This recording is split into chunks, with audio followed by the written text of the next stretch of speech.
One of the goals of our chapter is to build the beloved community. The cornerstone to the beloved community is justice, and the foundation for justice is love. Since the mission of VICPP is to advocate for justice in Virginia's policies and practices, then we must make sure that power is used for justice. Martin Luther King's words capture this sentiment when he said, "Justice at its best is power correcting everything that stands against love." And let me repeat that because I think it's a powerful statement. Justice at its best is power correcting everything that stands against love. Our chapter is guided by these words of the Reverend Martin Luther King and serves as our inspiration. We live in very challenging times. It may feel that the world is turned upside down and we can feel overwhelmed and sometimes hopeless. However, we do have the ability to transform fear, hatred, and anger by disarming hearts, forging peace, and cultivating justice. It has to be a collaborative effort involving all of us. We must be willing to be sacred troublemakers, to transform communities into wellsprings of hope and healing. It is our wish that today you will be inspired, refreshed, and want to join in this journey of transformation. I would like to introduce you to Hurunnessa Fariad, who will be giving the opening prayer. She serves on the VICPP's board of directors. She is active in a number of organizations in Northern Virginia, which include Director of Outreach for the Multi-Faith Neighbors Network. She is also a member of the Muslim Jewish Advisory Council. Hurunnessa is the founder of the Sister Act podcast that focuses on the lived experiences of life, faith, and resilience as American women from the three Abrahamic faith traditions. Thank you, Hurunnessa, for being with us today and leading us with our opening prayer. Thank you so much, John, and good morning, good afternoon, actually, to everyone. Thank you so much for joining. My prayer today is going to be centered around the theme of the talk today, transforming communities into wellsprings of love and healing. And what that actually ends up piggybacking off of is this idea of religious freedom and justice and what that means for everyone.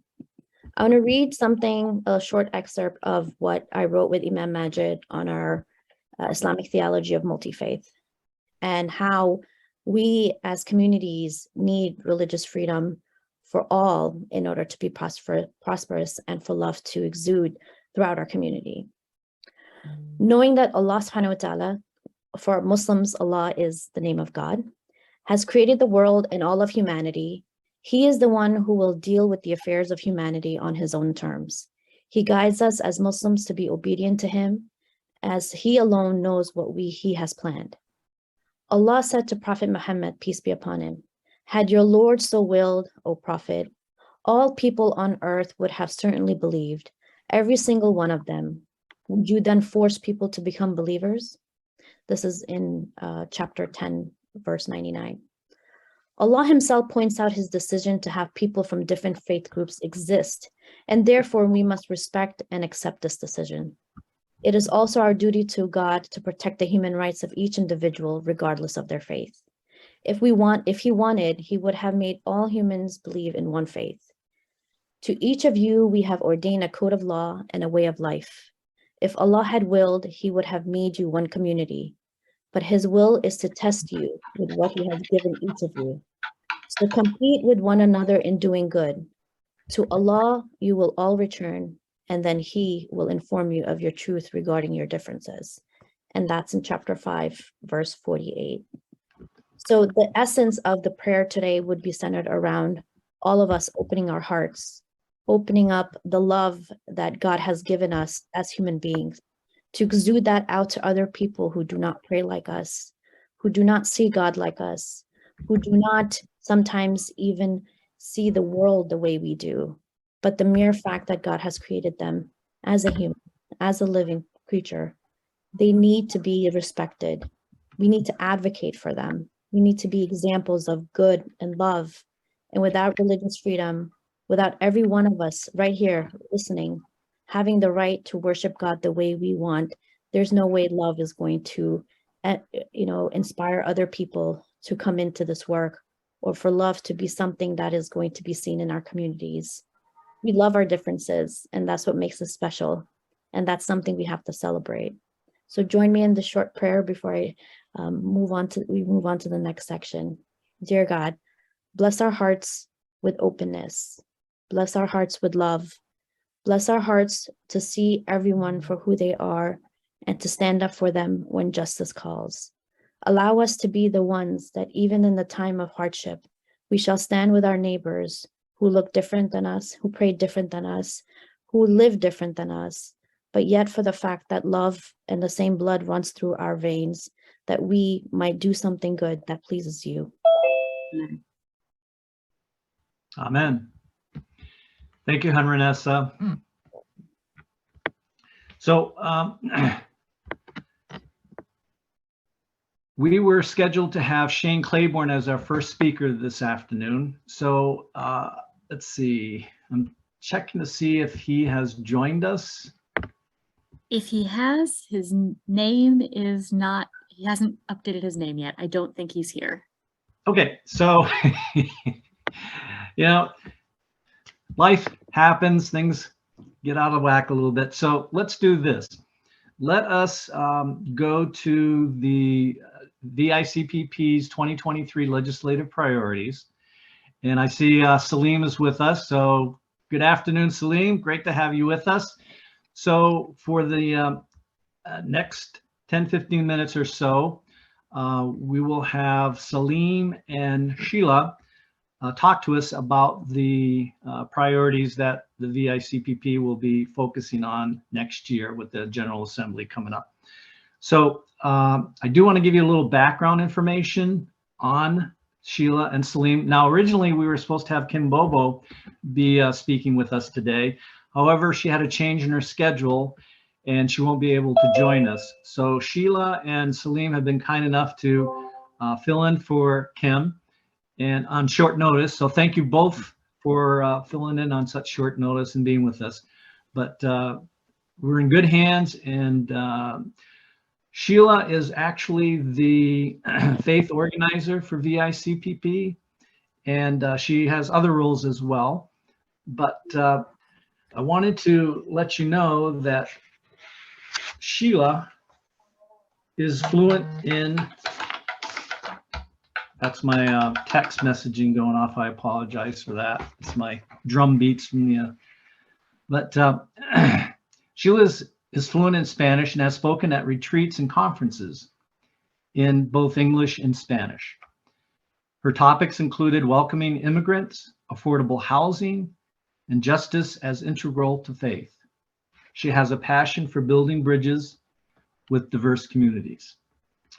Now, Salim is the criminal justice organizer for VICPP. He's actually a television and radio personality, if you didn't know that. Salim was the host and producer of African Perspectives, which aired for 7 years in the Richmond area.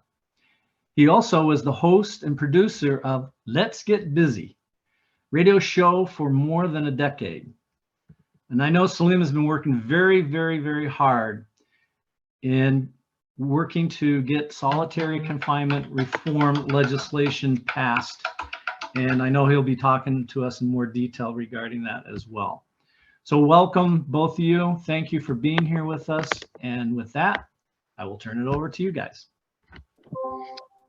Ladies first.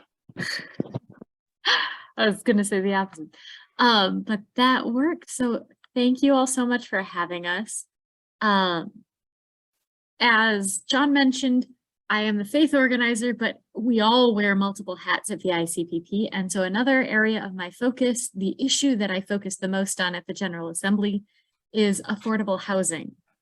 So I'll give a brief overview of that, of a couple of our issue priorities. For affordable housing, we really just started breaking in on this area last year. It's something that has a lot of bipartisan support, and it's something that we all know that our community needs. There was a study from JLARC, the Joint Legislative Audit and Review Commission, that said Virginia has a shortage of about 200,000 units, which means there just isn't enough housing for every family who wants to live in Virginia. It also said 1 in 3 families pays too much of their income for housing. This is unacceptable. So we know that as a community and as a Commonwealth, we need to step up and support people in our community by creating more affordable housing and making housing more affordable. So this coming year in the General Assembly, we will certainly be supporting more budget amendments to build more affordable housing through Virginia's Housing Trust Fund. We'll also be supporting, it's called the Housing Stability Program.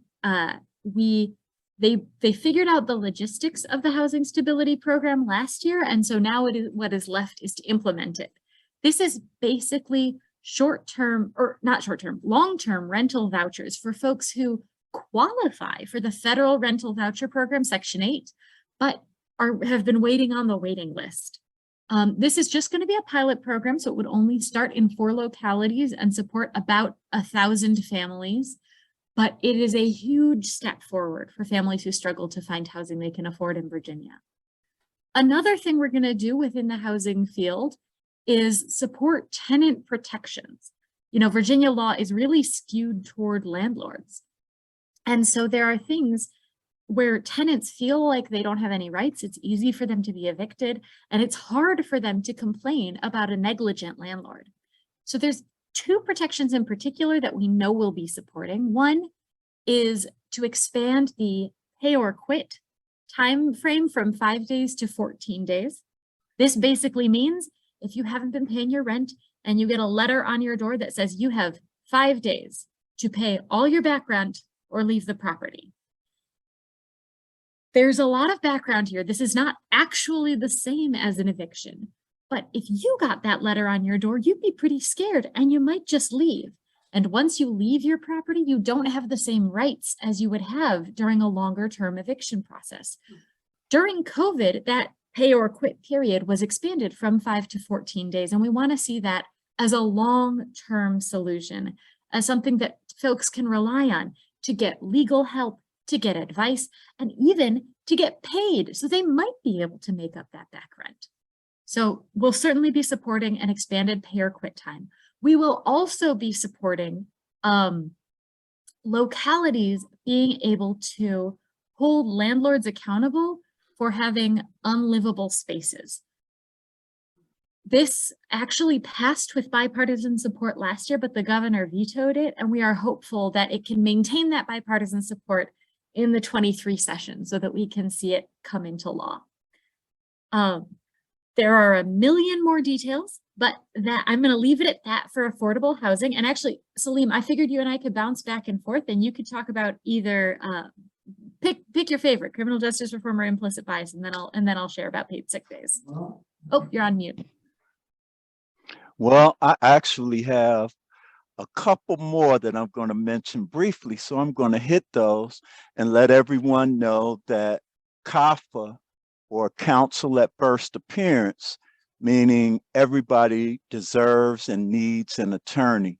The first time they see a judge will not be on our legislative agenda for 2023, only because our coalition was able to receive a grant, meaning we can do a pilot program for the next 3 years. So you won't see CAFA coming out from us in 2023. And next, we released our report last week on Lawrenceville Correctional Center. And I'd like to thank some of you for being on that religious delegation. And right now, we're trying to convince the Department of Corrections to do this on their own, because they can make the decision not to renew the contract, which expires in 2023. But if they refuse, we may have to take it legislative and even legal. So we'll be letting you know a little more about that in the near future. Back to you, Sheila. Oh, I was gonna say, you could do all the criminal justice ones if you want. Oh, Talk about okay. solitary. Okay, that'll work. Solitary confinement, a subject that I know is near and dear to the hearts of the James River chapter, as we've met with their delegate, Amanda Batten, who chairs the Public Safety Subcommittee number 2. And you may recall that our bill to deal actually with solitary confinement was turned into a work study bill, which we were participating in fully until the Virginia Department of Corrections refused to use an internal review board, which is an oversight that protects everyone and protects vulnerable populations, which we would be dealing with, those incarcerated and juveniles.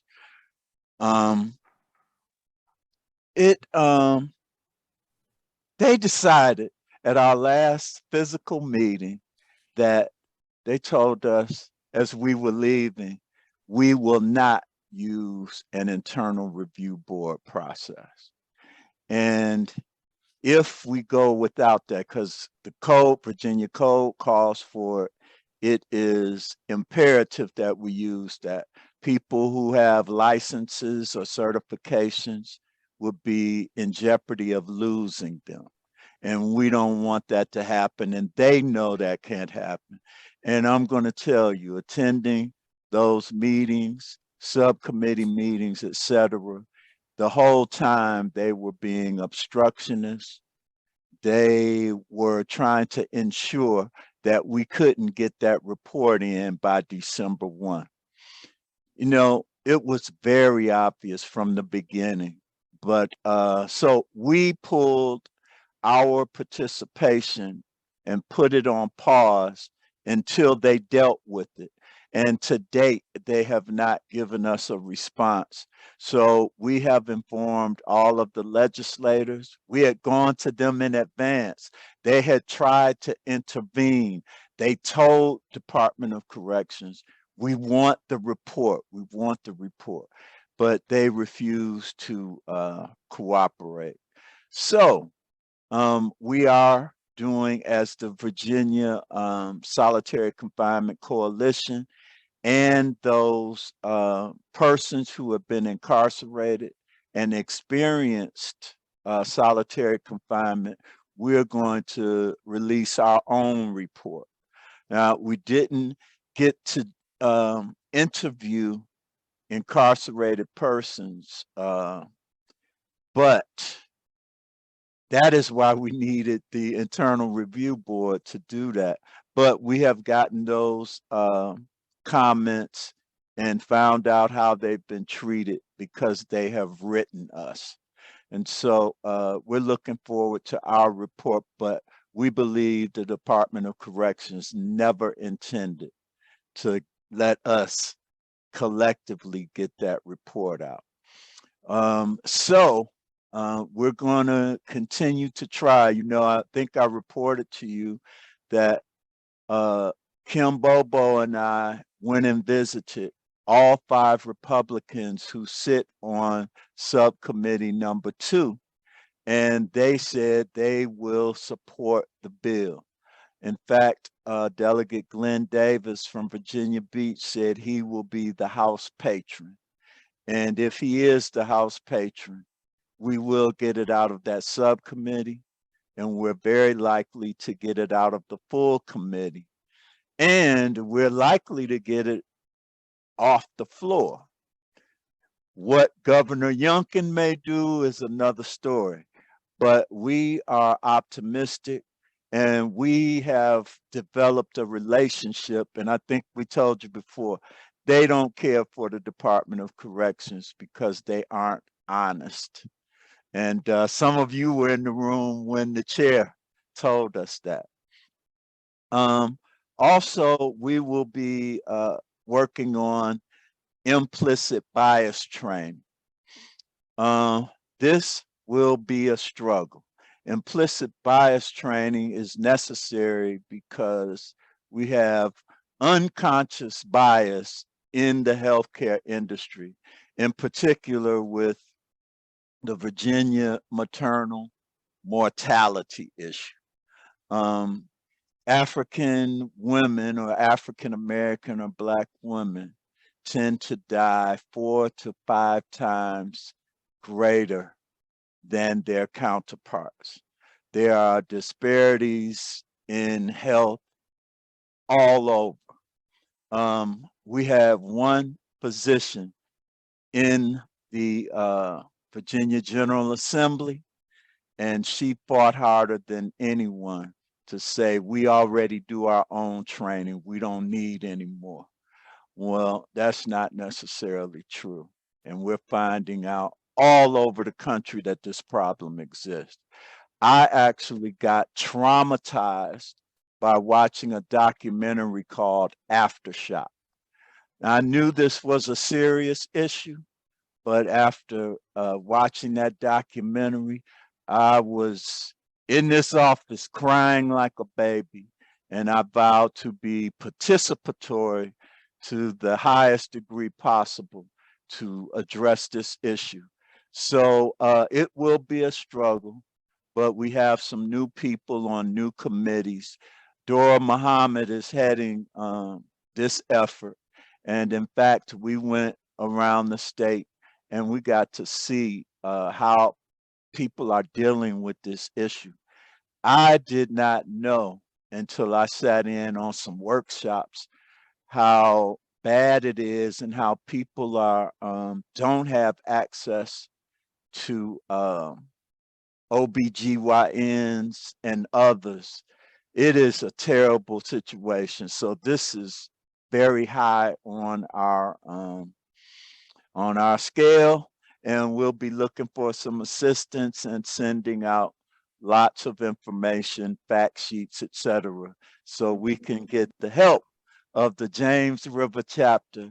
And I want to say thank you for all you all do, and we're going to win, if not now, eventually. Well, I do want to acknowledge that Shane has arrived. So I'm going to very, very briefly touch on our other legislative priorities. The two other issues that I think are important to touch on, we already talked about housing, we talked about the unconscious bias training. One is a fight we've been in for several years now for a paid sick day standard. Again, this is an uphill battle this year. We know that with the current makeup of the House of Delegates, it's unlikely to pass. However, we want to make sure it stays in front of people. So we're running a strong bill to send a message to make sure that folks are on the record as voting for or against this bill. And we are hopeful, you know, by the grace of God, anything is possible. And we hope that this can get through. It's just, it'll be an uphill battle this year. And then finally, another focus we'll have in the General Assembly will be defending past gains. We know there are some anti-immigrant bills coming down the pike, especially one that would deny in-state tuition for undocumented students. So we would certainly be fighting that bill and anything else that comes up. Keep an eye on your inboxes for further information. But thank you all so much. Thank you, Sheila. Thank you, Salim. Excuse me. So I wanted to let everybody know that back in January of 2021, the James River chapter planning team decided to do something about gun violence in our community. We wanted to address it as a public health issue and deal with it at the local level. We felt and we believed we couldn't stand by and watch the devastating impact gun violence had in our community. In planning on how we were going to address this issue, we learned about an organization called Raw Tools. Raw Tools literally turns guns into garden tools and art. However, their mission also involves turning violence into peace and fear into trust. Through relationship, dialogue, and resources, they are welcoming neighbors with loving arms rather than daring arms. It gives me great pleasure to introduce to you Shane Claiborne. He heads up Raw Tools in Philadelphia. He is a prominent speaker, activist, and best-selling author. Shane has worked with Mother Teresa in Calcutta. He founded the Red Letter Christians, a movement of folks who are committed to living as if Jesus meant the things that he said. Shane is a champion for grace, which is fueling his passion to stop gun violence.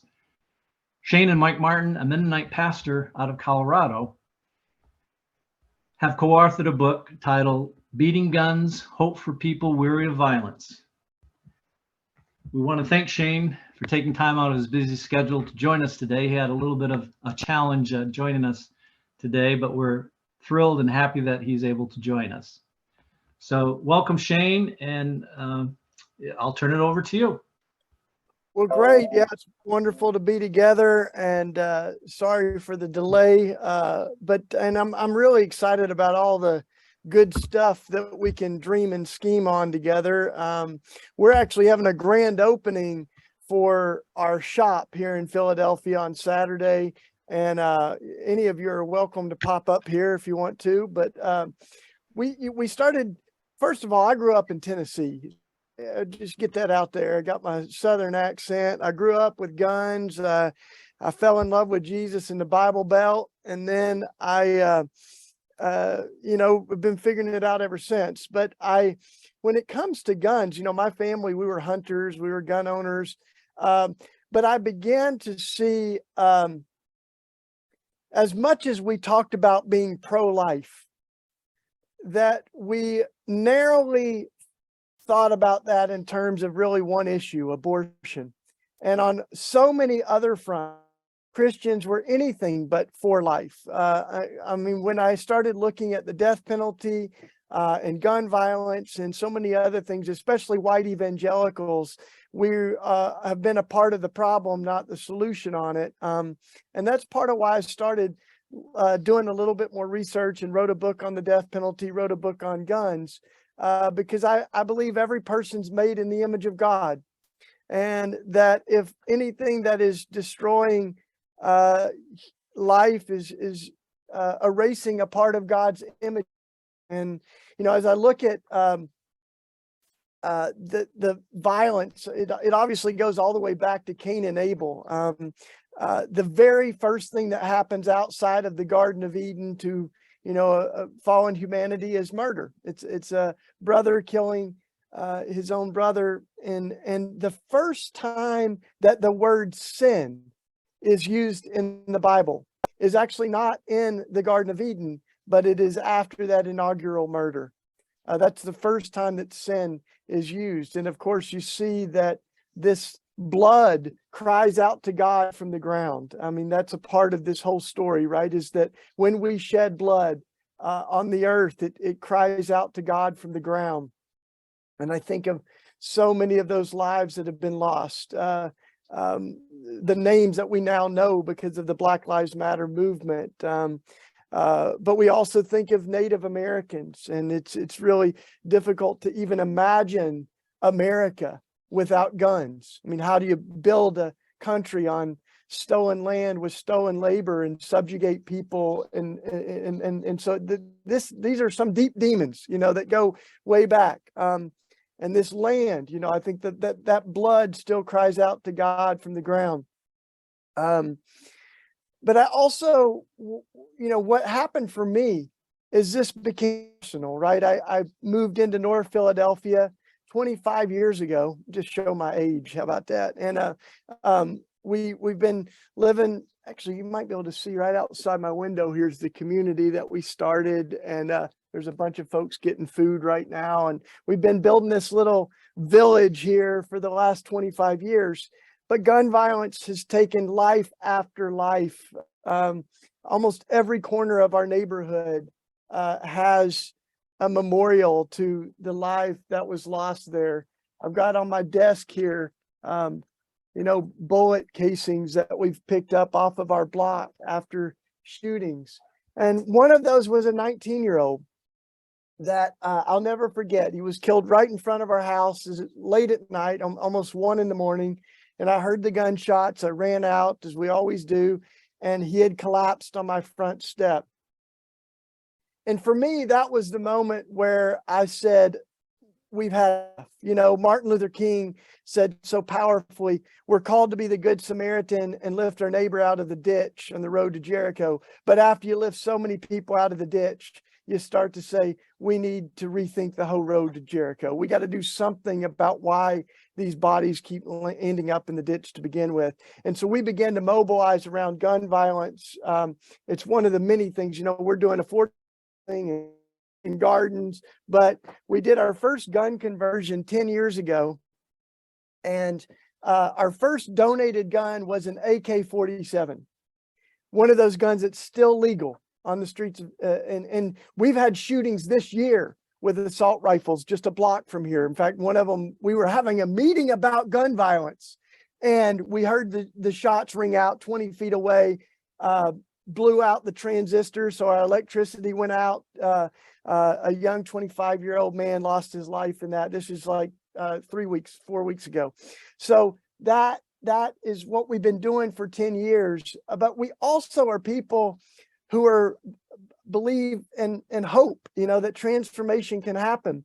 And so this vision of Micah and Isaiah of beating swords into plows and spears into pruning hooks captured our imagination, right? And we love that image. In fact, our name, Raw Tools, comes from flipping war backwards. That's where we get the name Raw Tools. And that's what we're doing, is taking guns and flipping them, turning them into life-giving things. And so I'll show you, these are a few of the tools that we've made. This is a shovel made out of a gun. And now we're turning the handles too out of the wood stock from the gun. So every time we do it, we are declaring all things can be made new, right? Metal that has been crafted to kill can be reformed. Sometimes I tell my evangelical friends that this is what a gun looks like when it gets born again. And we believe that people can be transformed, right? That everyone is more than the worst thing that they've done. And so we began, doing these transformations. And this is a mattock that's made out of a gun. And I love, we make these crosses. And hopefully we're going to do this with y'all at James River, and we're going to, as we open our shop up, we're going to have open shop days that people can come and swing the hammer if they want to. We've done this all over the country. And to be honest, it is therapeutic, right? It honors people's trauma and grief, and it channels that into change. It gives them an opportunity to take the anger, the hurt, the disappointment, and actually share stories. So we always center the people who have been impacted by gun violence, but we invite people, if they want to take the hammer. And I'll never forget, Miss Ryan's a young mother in Philadelphia who lost her baby. He was hit by a stray bullet in Philly, and she began to beat on that gun. And I got to tell you something, something happened, with every thump of the hammer, she said, "This is for my boy." And that's when I realized that what we're doing is not just poetic. It is poetic, but it's more than symbolic. I like to use a church word, that it's sacramental, right? Which means a holy mystery. There's something that happens as we transform metal, and especially as we invite people who have been impacted by gun violence to take the hammer. It feels like they're not just participating in transforming metal, but that they are proclaiming that beautiful message that it doesn't have to stay this way. It doesn't have to be this way. And so we've done this, all over the country. We've had folks that have killed people. We've had folks that are police officers. We've had folks that their loved ones were killed by police officers. And you never know what everybody's bringing to the anvil and, what's behind the hammer. But everybody's taking the same hammer and we're declaring that we want to see a world free of violence. And Walter Brueggemann, who's become a dear friend and of this movement, he wrote a great book called The Prophetic Imagination. And one of the things that Walter says is we often misunderstand the prophets, the biblical prophets. Sometimes we think that they are like fortune tellers, you know, that they were trying to predict the future. And he's like, that's not quite it. The prophets were truth tellers, and they weren't trying to predict the future. They were trying to change the future by waking us up in this present moment and inviting us to imagine a future that's different from where we're headed right now. And so that, you know, kind of prophetic imagination inspires us, and it's that which I think we need right now, right? Or folks that are saying it doesn't have to be this way. I think most of you all are very aware that of you know how we got here and the funk that we're in, but we've got more guns than people in the United States. We've got 5% of the world's population and almost half of the world's guns, civilian-owned guns. And you know, where there are more guns, there are more gun deaths. We're now hitting 40,000 lives every year that are lost to guns. Over 100 lives a day. For years and years, gun violence has been the #1 cause of death of African American children, 10 times more likely to die than white kids. So it disproportionately affects some communities. But in the pandemic, gun violence became the #1 cause of death, not just of African American kids, but of all kids in America. I mean, doesn't that, I mean, it's absolutely sickening, right? More than cancer, more than car accidents, guns are taking the lives of our kids. And that's why we say you can't be pro-life and ignore gun violence. These are babies made in the image of God. And you know, there's so many different facets that this hits on. Of course, one of them is suicide. Suicide is, you know, really hitting record highs as well. And access to a gun means that we are losing so many lives to suicide because they don't give you a second chance. And this is what was interesting as we studied as we were writing our book, Beating Guns, is that over 90%, it's like 95% of people who attempt suicide with a gun, they die. But this is what's really interesting, is between 80 and 90% of people who attempt suicide by a method other than a gun survive the first suicide attempt. And most of them do not go on to take their own life. They're able to get help, or they're able to rethink the crisis that they're in and not take their own life. So that's why, you know, guns are so unforgiving, and they're so important, whether it's suicide, whether it's our children, veterans. You know, the veteran suicide rate is almost 1 an hour. More veterans and more military service members die from their own guns than from combat. So, you know, I think as we think about how we're creating the conversation around guns, I think we've got to get out of the polemics and the stale rhetoric and the talking points and have a better conversation, right, about how we can save life, period. But I think in particular, as we think about guns, you know, so a lot of Christians that I talk to, they say it's not a gun problem, it's a heart problem or a sin problem. And I like to say it can be both, right? God heals hearts and people change policies and laws. And we need both, because every country in the world has the sin problem, has the heart problem, has people who are racist or filled with hatred and want to take out the most evil intentions we can imagine. Every country has that. What's unique about America is the access to guns that we give sinful people, to weapons of mass destruction, you know. And you know, you think about, yeah, I like how Dr. King said it. You know, he said, a law cannot make you love me, but it can make it harder for you to kill me. That was Dr. King, right?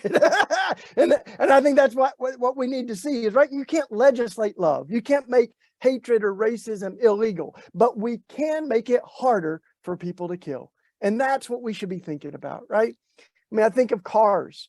Cars are not, designed to be deadly, but they can be. And all of the things that we've done to try to protect people from cars, right? Think about it. You got all of these laws and speed limits and traffic laws. You have to pass a test and prove that you are ready to drive a car, and you get a license. And if you abuse your right to drive a car, you can lose it, right? And there's all kinds of things that people can do to lose their right to drive a car because they've abused it. We've added technology, seat belts, airbags, all of these things, and we can do the same for guns, right? There's no reason that we shouldn't have smart gun technology. Things like fingerprints that would make a gun operate like our cell phones, or so many of our technologies, alarm systems. Now you operate on my computer, I turned it on with my thumbprint. Like, it wouldn't solve all the problems, but it would save some lives, right?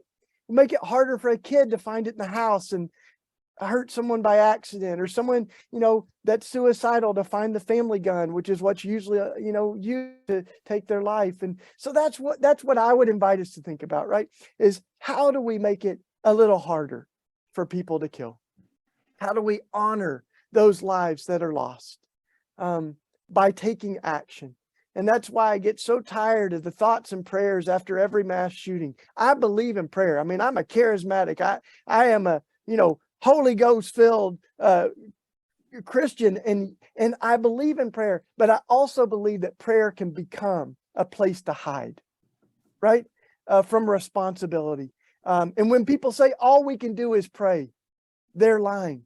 We can pray, but there are other things that we can do too. And we need to use every tool in our toolbox to try to save lives. So I'm a person of prayer and of action. My mentor said, when you ask God to move a mountain, God might hand you a shovel, because this is a cooperative effort, right? Where we're working with God, and we can't just ask God to do what God might be asking us to do. So that's a few thoughts. I wanted to leave a little time, because I'd love to hear back from you all and hear ways that we can collaborate. But I am hopeful. And this is why I'm hopeful. 90% of Americans want to see change when it comes to gun violence. 80% of gun owners want to see change. We have a whole coalition called Hunters Against Assault Rifles. And on their shirts, it says you don't need 10 rounds to shoot a deer. So, we've got to have a better conversation, and we need everybody at the table. This is not about left and right. It's about right and wrong. And the fact that we can actually do something to save lives if we want to. Thanks for letting me share. I'm so glad to, be in conversation with all of you. Shane, thank you so much. I would encourage everybody to get a copy of the book, Beating Guns, that Shane has talked about, and it contains, it's a very powerful book, and Shane has touched upon some of the statistics and some information that it's overwhelming and mind-boggling how we are in the situation we are with gun violence. One of the things that saddens me the most is that this issue and this situation is preventable. When you look at other countries, Australia, and those countries that have taken gun violence very seriously, they have been a model for what we can do in this country. These deaths and the havoc that gun violence has taken in our lives, in our communities, is preventable. And so it can be done. And Raw Tools, I'm so thankful and grateful for Shane being here, and some of you have met Mike Martin on our spring meeting that we held, and so I'm very excited about Raw Tools. I did want to let everybody know, well, before I take more time, let's open up for any questions or that you may have for Shane, or any comments that you'd like to share with him. So let's take a few minutes to do that now. Can you stay with us for a few more minutes, Shane? Yeah, absolutely. Okay, so let's open it up. Salim, you have your hand up. Yes, Shane, thank you for your work. You got me fired up over here in Richmond, and we're almost as bad as Philly, just not, you know, per capita, we just don't have the population. How is this, are elected officials in Philadelphia receptive to this? Yeah, absolutely. I mean, Philly is, you know, a complicated state, but our city has done things like, you know, call for an assault weapons ban, and things like that. Those get, you know, then taken to court and litigated, and the municipalities continually lose, right? To the NRA and to the, I differentiate between gun owners and gun extremists, you know, and I consider the NRA, you know, largely gun extremists. I also say, you know, everything in a McDonald's isn't a hamburger, but you don't have a McDonald's without hamburgers. And it's similar with the NRA. You know, it's not everyone in the NRA is a white supremacist or, you know, a gun extremist, but you don't have the NRA without that, at least a contemporary expression of it. But this is what I would say is that when the NRA says we've got 5 million members, what we need to hear is that over 90% of gun owners are then not affiliated with the NRA. And in fact, like 60% of gun owners say that they find themselves at odds with the rhetoric and the ideology, the radical ideology of the NRA. So I think that's really helpful. You know, Moms Demand Action has more members now than the NRA. So those are really helpful, I think, handholds, but still the NRA owns many of the politicians.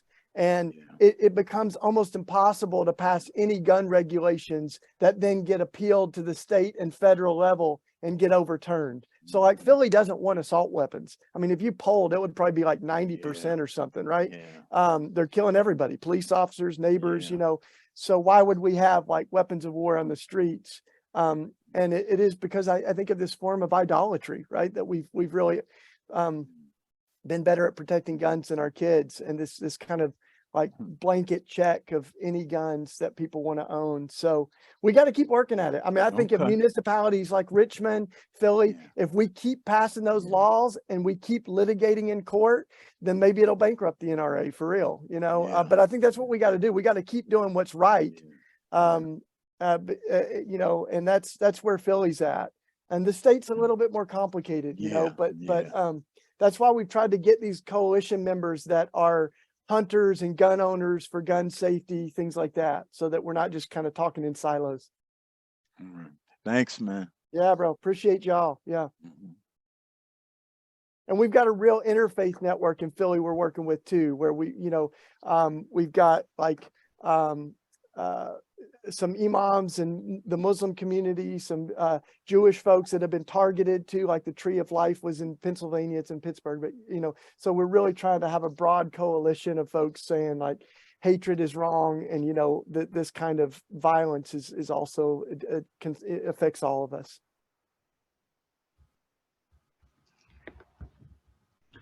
Any other questions for Shane? Shane, I did want to let you know that I do want to ask you about the workshop dates. I know you said you're having your grand opening coming up soon here at the end of the month. Do you have other dates? We're not going to be able to come up for the grand opening, unfortunately, but we would be willing, or we want to come up.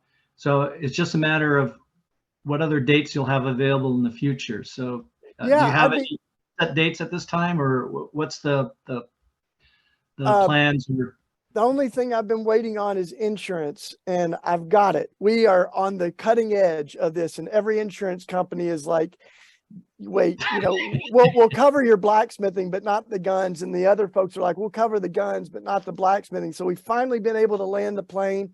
I'll be signing it in probably a day or two. And then I'm ready to have all of y'all in the shop. John, what we can do is just schedule with Katie. And I would love to create, you know, if you've got enough, like 6 or 8 people or more, we could do a whole shop day just with you. So we'll custom make it.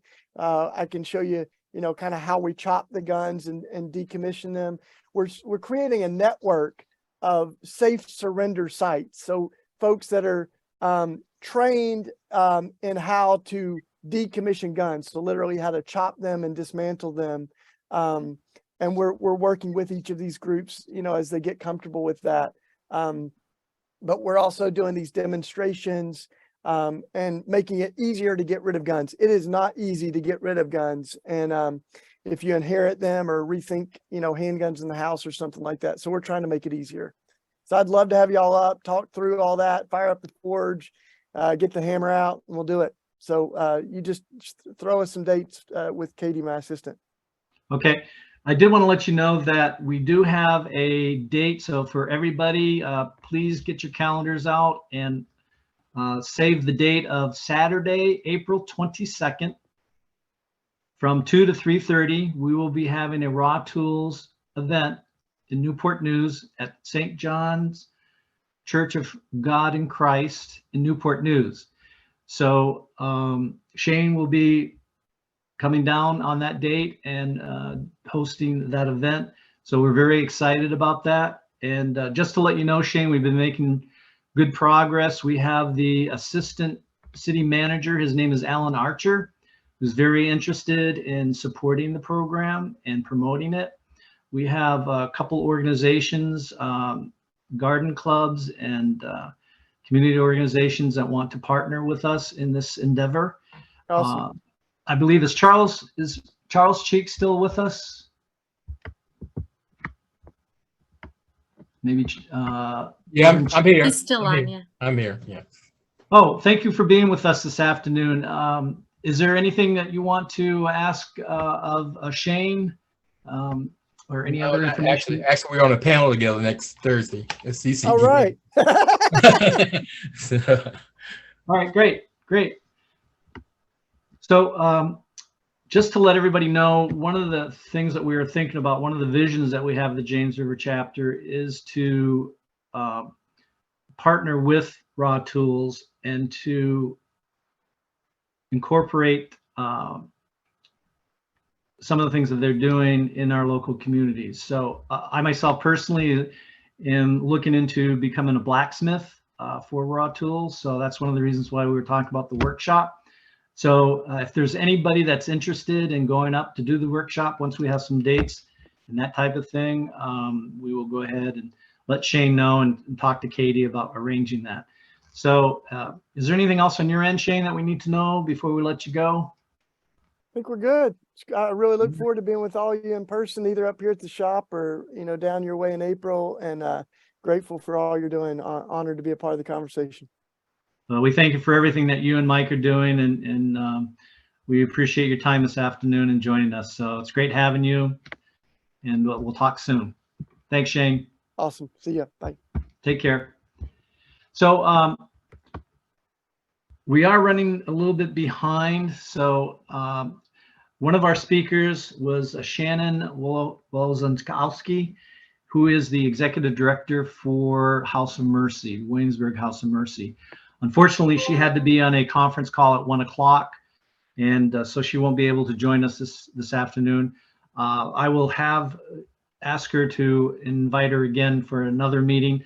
But just to give you a brief overview for the Williamsburg House of Mercy, they are an organization that provides a variety of services for the Williamsburg area. And I would encourage everybody to go to their website, Williamsburg House of Mercy, and learn a little bit more about their services. They provide food, they provide housing, they help the homeless get a place to live, residency. They have a variety of services that help the needy and the hurting in our community. So since our theme was transforming communities into wellsprings of hope and healing, this organization epitomizes the what they do in our communities on this theme. So a little disappointing we weren't able to have Shannon talk, but I know that we'll be able to get her again another time. So Anything you can do to support their ministry and what they do would be greatly appreciated. Sheila, Sheila was going to talk to a little bit about civic engagement and her role in the congregational liaisons. So, Sheila, do you have a few minutes that you can share with us what you wanted to talk to us about? Sure, the 30-second version. Reader's Digest. This is fabulous. Like, I'm so glad this conversation has been incredibly fruitful, and I think, you know, the Holy Spirit works. So I'm not upset. Two important pieces. One, you might be aware there's an election happening in less than 2 weeks, 2 weeks from yesterday. So make sure you're registered to vote. Make sure that your people in your faith community are registered to vote. And one great way to make sure that other people that you know are registered and planning to vote is to participate in an app called Impactive. I'll throw that in the chat, but you can text people, you can see if they're consistent voters or infrequent voters, and you can just say, hey, like, do you have a voting plan? Are you early voting? Are you voting the day of? Do you need a ride to the polls? All of that is kind of pre-scripted for you. So highly recommend. Also, if you know people who are not yet registered to vote, who forgot to register, Virginia has a new same-day voter registration law. So they can still vote. Just show up at the polls on election day, you'll get a provisional ballot, and their voice can still be heard. So that's amazing and important. Details in the chat and in a follow-up email. The other thing two things I wanted to mention. Well, one thing is the congregational liaison program. So if you're involved in a faith community that does not yet have a designated bridge to VICPP, shoot me an email and we can get you set up, because we want to make sure that our message is not just heard by the, 20 people on this call plus the 3 who had to leave right at 1. We want to make sure this is getting to everyone in Virginia, because all faiths believe in justice. So reach out to me with questions about either of these things. And I know John's going to talk about legislative visits, so I will leave that to you. Thank you all for letting me be a part of this. Thank you, Sheila. So, Sheila, did you want to mention anything about the Day for All People? For January? I do. Yes. Also, as you may know, Virginia Interfaith does an annual lobby day, our Day for All People. And in 2023, we are coming back to in-person. We're so excited. We're going to have donuts, and we're also going to be... Well, that alone should get everybody involved, right? And motivated to go. But we're Depends what kind of donuts we're talking about, though. What kind of donuts, Sheila? So hopefully, Kim is in conversations right now with a donut truck, so they would be fresh-made donuts. I think apple cider, but I'm not sure, but they would be fresh, warm donuts. But well, even if we don't get that right donut there in Richmond, right? That's true too. So if nothing else, we'll have Krispy Kreme, but hopefully we get warm donuts from a local donut truck. But we're also going to be meeting with legislators in person in their office and talking about the priorities that Salim and I went over. It'll be January 18th, which is the Wednesday after MLK Day. We are excited to have all of you be present, because we know that numbers are power and legislators listen to constituents. So the more people we have on that day, the more powerful our witness is. So plan to register. Registration will be live within a week. By November 1st, we're telling people. And so we are looking forward to it. Sheila, let me ask you this. Will there be opportunities for people to join via Zoom, or is it going to be just people showing up? We are encouraging people to show up because, as I said, numbers are power, and being present in legislators' office is important. We also recognize we have immunocompromised folks in our community. We have folks who just don't have transportation, and Zoom has made things a lot more accessible. So we will have a Zoom option, but it will just be Zooming the plenaries, the big ticket items. So there is a Zoom option, but it's a scaled down version. You can't participate in every single workshop, and it is hard to participate in legislative visits, but you can still be a part of it on Zoom. Yes. Great, great. Well, since we're running a little bit long here, I'm just going to be pretty brief about 2 things. One is that if you are interested in joining one of our legislative teams, which calls on different legislators in our geography as the chapter, please give me a call or email me. And so my email address I can put into the chat room along with my telephone number, my cell phone number.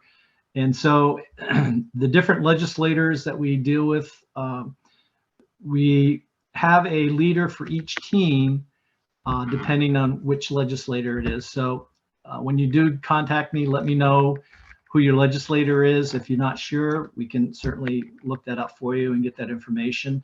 And let me know that you're interested in joining the group.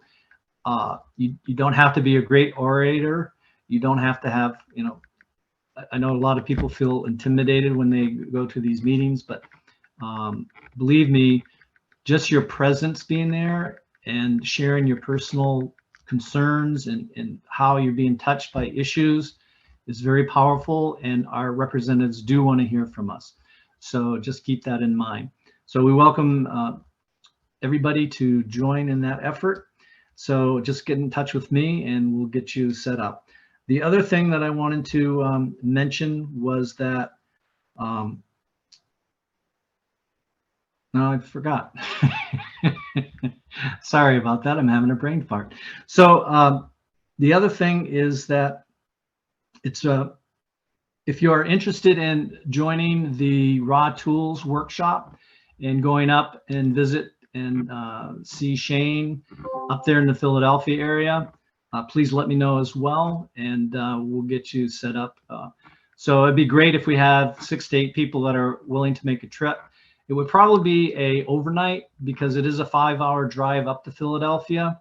So I'm thinking that probably early part of next year, 2023, maybe January or February. So, but it probably would involve a overnight, but it would be a fun road trip. And I think it'd be a great opportunity to get to learn more about Raw Tools. And please do go to their website. It's rawtools.org. You can buy beating guns. They have a shop with t-shirts or garden tools or all kinds of neat stuff there. So I encourage everybody to check that out and to go onto their website and get familiar with them. So with that being said, we'll have a closing prayer with Reverend Max Blalock.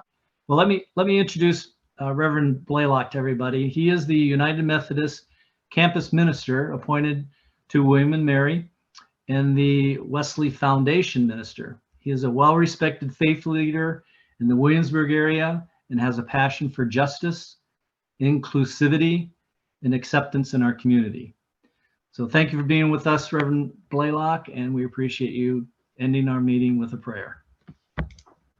Sure, thanks so much. My internet got goofy for just a second, and I thought, you know, I'm going to miss giving the prayer. But you know, one big shout out to the Virginia Interfaith Center for Public Policy, and this chapter particularly is the amazing work that was done to support the food service workers organizing here at William and Mary. To give y'all the update, if you don't know, it is done. The votes have been counted. They have a union, and the last thing to do is just negotiate the contract. And this is the first time in the history of William and Mary that workers have organized a union here at William and Mary. So it was amazing to get to be a part of that and to partner with so many of y'all, and you know, to talk about what does holy work look like. You know, when we got to host many of the meetings here at our campus ministry house, and to see these meetings that were multi-ethnic, multiracial, multi-faith, intergenerational, various socioeconomic statuses. It was community members, it was faculty members, it was faith leaders, it was students, it was staff. It was amazing to see the folks come together and to come together to bring about systemic change that is going to be lasting and impact people's lives from now on was incredible. So thanks to so many of y'all, and thanks for including me in this and getting to be a part of it. So appreciate it, y'all. And I'm pretty sure because I offered this blessing at the end of one of those meetings is why I got invited to offer it again at this meeting. So You're welcome. It is a Franciscan blessing that I've made some modifications to be more inclusive. So the original words were not mine, but some of them are. But so please receive this blessing as we go. May we be blessed with the restless discomfort about easy answers, half-truths, and superficial relationships, so that we may seek truth boldly and love deeply within our hearts. May we be blessed with holy anger at injustice, oppression, and exploitation of people, so that we may tirelessly work for justice, freedom, and peace among all people. May we be blessed with the gift of tears to shed with those who suffer from pain, rejection, starvation, or the loss of all they cherish, so that we may reach out to comfort them and transform their pain into joy. And may we be blessed with enough foolishness to believe that we can really make a difference in this world, so that we are able, with the help of each other, to do what others claim cannot be done.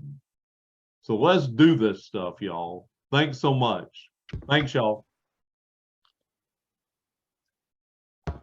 Thanks, Reverend Blalock. Amen. So with that officially closes our meeting. I will stay on after the meeting has been officially ended. And some of the planning team committee will also be available if anybody wants to chat or follow up questions or comments. Thank you so much, everybody. Peace and blessings to all. Take care, and we'll be in touch soon.